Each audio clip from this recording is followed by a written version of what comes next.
Shalom Aleichem, everyone. A good Moyed, a good Vach. We are continuing here in Hachzeg's learning of the Pele Yoetz, day number 225. I hope you had an amazing Yom Tiv. Elevated, inspired, closer to HaKadosh Baruch Hu, closer to your Mishpacha, closer to understanding what it means to really be a Yid, like we've been learning all of these months over here in the Pele Yoetz, and we spoke about an Erev Yom Tiv. And we're continuing here in the chapter of Hana, of pleasure, and he says even more today. Maybe it would have been Kedai to learn these words before Yom Tov, but we'll keep them in mind in the up-and-coming Yom Tov as well. If a person wants to eat something that is sweet and pleasant, to his palate, in order to wisen himself. What does that mean? He'll be able to learn Torah b'simcha. He'll be able to serve HaKadosh Baruch Hu b'simcha. He has something sweet in his mouth. He's always geschmack. So now he's going to be able to go and learn better and daven better and work on his midos better. That's already a mitzvah. If a person's going to utilize the pleasures of this world for the sake of avodas Hashem, mitzvah techashiv, that's called a mitzvah. He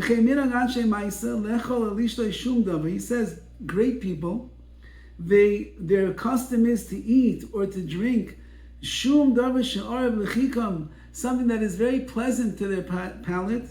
The Kabbalah Shabbos, when they are being makabel, like on Friday afternoon before they accept Shabbos on themselves, kedei lekabel Shabbos b'simcha, so they can accept the Shabbos upon themselves with happiness and joy. Ba'ofen ha'omar, like it says, when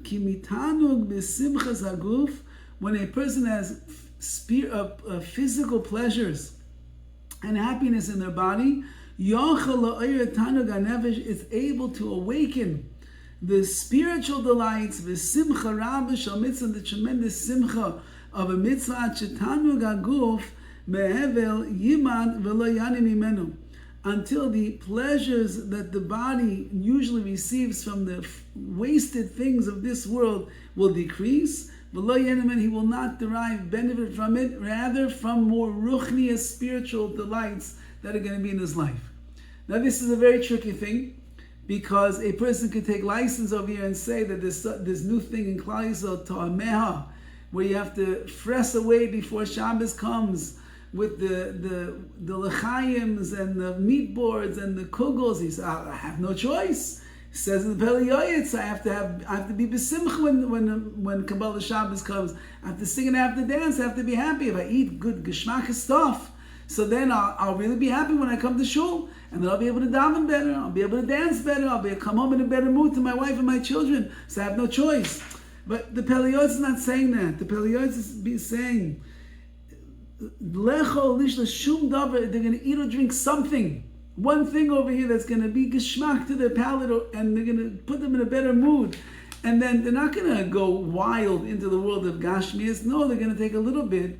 It's going to relax their body. It's going to calm them down. The body's going to be taken care of. It's going to feel good about what it just ate. And then you're going to be in a better place to focus in on the Ruchnias. But if you get lost in the Gashmias, you get lost in the Lechaims, you get lost in the meat boards, you get lost in the big kugels that are stuffed with who knows what, with all the meat and the flesh and everything, so then that's not a person that's going to end up leaving the pleasures of this world into the world of Ruchnias. He's going to end up staying entrenched in the pleasures of this world, and therefore a person has to do it with great balance to make sure they're doing it in the right way. Ubifrat, certainly, honor in this world, which is just transient, and it is foolishness, and it looks like it's something, but it's not. It's just it's nothing. You have to strengthen yourself very much. If you are zeicher, you merit to get honored.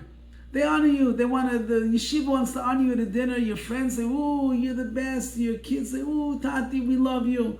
The women in shul say, "Well, there's no bigger balas chesed than you are." If that's what they say, you should not derive hana, pleasure, from the honor that you are receiving in this world. It says in the Sefer HaChasidim, Shekol ma'ashalim nenem min ha'kavod shemechadin osav olam hazeh, whatever honor a person receives in this world, and you derive hana, pleasure from it, you love when people talk nicely about you. You love when they praise you. You love when you hear good things about yourself. You love it. Who doesn't in this world? In this world of social media, the thumbs up generation that we are a part of, where everybody's looking for some kind of respect and validation for what they do. Of course, who doesn't like that? Says the Sefer HaChasidim, you should know though, Menakin loy mischuyosav, your merits in the world to come are going to be cleansed as a result of this. Umischar olam haba, and the reward that was waiting for you in the world to come, you took covet, you took pleasure from the honor in this world, you're going to lose out in the world to come. They said that when Aaron Leib Steinman Zatzal went to America for the first time, and he went touring around to be mechazik. Imagine he was already in his 80s at that time. He never left Eretz Yisrael. He was going from one town to the next, from one yeshiva to one shul to one asifa, one gathering, to be mechazik, to inspire Klal Yisrael. He came back. He was he was a very sad mood, and his wife said, "Our lady just came from being mechazik hundreds of thousands of people. Why are you so down?" And he told his wife, "Do you know how much covered I received when I was there? Do you know how much and accolades and how much honor they gave me everywhere that I went?" He says, I'm afraid of what it took away from me in Olam Haba, in the world to come. And that's the way that a person should look at it. It should bother them. If people are mechabed you, they're honoring you. And you'll see, as he's going to say later, and Rabbi Leib Steinman himself felt this way from the words of the Pele Yoetz. Listen to what he writes a little bit more. Of course, to chase after covet, after honor, you should not be doing this, not, because that's very bad. Like we learn in the Mishnah, someone who's seeking honor in this world, he is going to be removed from the world, because he's so busy all day long trying to find another way, another like, another thumbs up, another view, another accolade, another praise, another pat on the back, another fist pump, whatever he's looking for. So his whole day is worrying how he's going to get more covet. It takes you out of this world. There's so much you have to do in this world. So many tefillahs, so much learning Torah, so many things you have to be involved in. Why are you wasting your time searching for covet? Ube'emes, the truth is, shu hevel u'ru'us ruach, it is just emptiness and bad spirits. V'haroidev acharav, someone who runs after and chases after covet, meira el ra Yoetz, he's going to go from one bad to the other. V'yimsa'u rois rabbis v'tzaras b'olam hazeh, he's going to find many terrible things and sorrows and suffering in this world and ba'olam haba, in the world to come. V'chayev enim chayim, his life is not a life. Any person with a brain, they should think about these things. But even if you're the person who's running away from honor all of his life, and the honor and the glory runs after you, this is the way that it works. You have to strengthen yourself like a lion, with pure thoughts. That your Yetzirah should not trick you and deceive you and seduce you into getting hana, pleasure from all of the covet, all of the honor that you are receiving. Ela adarabba, really the opposite is true. You should be in pain when you see people honoring you, and you begin thinking about all of your many myriads of sins that you commit. If only the people that were honoring you would smell the stench of sin that is on you, they would never honor you. And that's what Aaron Leib Steinman said when he came back. He says, does anybody know? There's nobody knows my faults, my sins, and the like, and they're honoring me. How could they do such a thing? The Chavetz Chaim, Zecher Tzadik Kodesh Livracha, once was traveling by train to a certain town, and when he got to that town, the whole town came out to meet him, and they were singing songs about tzaddikim and the Torah and everything, and they came with a kisei covered a big chair, and they put the Chavetz Chaim in the chair, and they picked him up in the air, and they were dancing around him, And the Chavetz Chaim's lips were moving and he was whispering something to himself, and someone that was close enough could hear him say the following: they're not honoring me, they're honoring the Torah. They're not being mechabed me, they're being mechabed the Torah. The Chavetz Chaim was working on himself not to get one trace, 1 ounce of pleasure from all of the covet, all of the honor that he was receiving when he came to that town. What is a person going to do on the day of judgment? When his friends here in this world, all the people that were honoring him all of his life, they're going to really see who he is. They're going to see all the sins. They're going to see all the mistakes that he made. They're going to see all the downfalls that he had, and all the failures in Avodas Hashem and Ruchnius and Midos and everything. What a busha! What a shame it's going to be. He's going to be, I guess, satisfied, we'll say, meaning he's going to be filled with the embarrassment and the shame from all the cover that he received in this world. A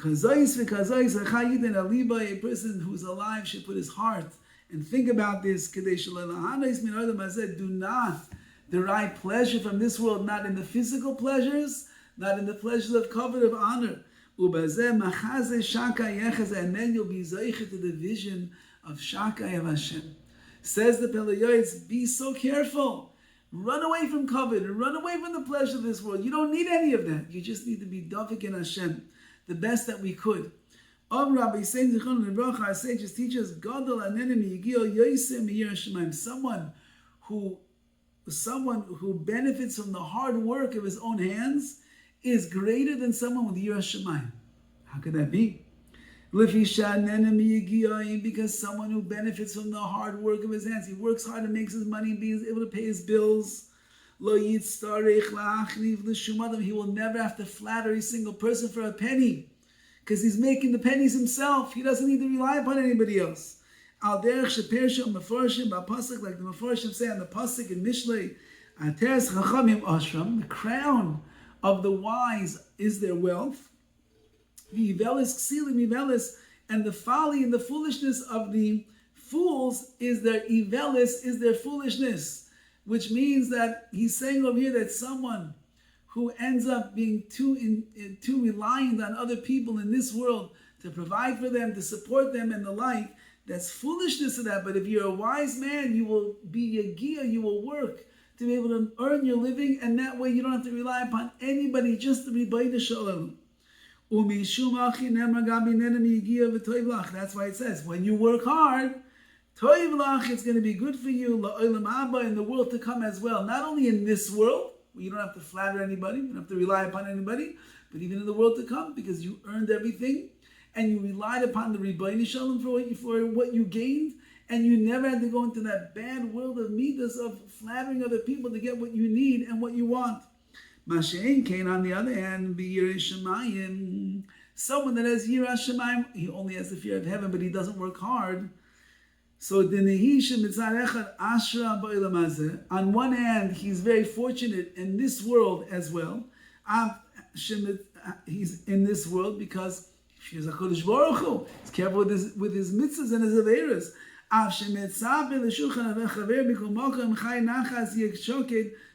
However, and therefore what? He's, even though, says the Pele Yoetz, that he will be, he's satisfied in this world because of his Yirah Shamayim, nevertheless, he does have to rely upon other people to be able to support him.